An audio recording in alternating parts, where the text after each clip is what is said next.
Welcome to the home screen on the XCN 2050 display. Most of you are probably aware that this comes in two different models, two different packages.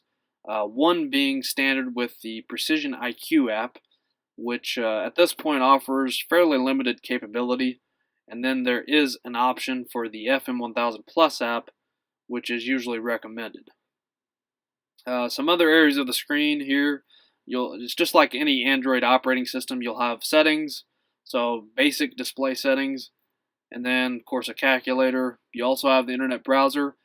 Keep in mind, for the internet you'll actually have to have a Wi-Fi adapter for this, which you can purchase. There's actually some Wi-Fi adapters online on our online resources that are recommended for this.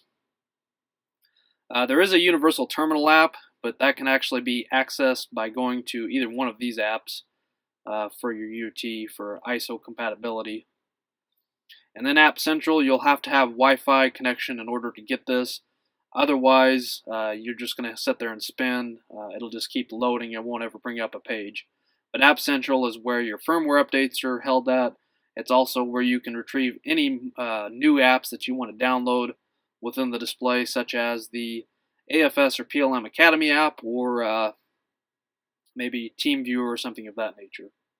So for pretty basic, pretty much very standard, very similar to an Android operating system within a tablet or a cell phone. You do have a camera option down here, which is really nice for activations. We'll talk a little bit about activations in another section. But that allows you to take pictures of those activations or those QR codes. This will also give you a screenshot if you're wanting to capture a certain aspect of the display and you have a USB in the display. It will save a screenshot within that USB. So that's pretty much it on the home screen of the display itself.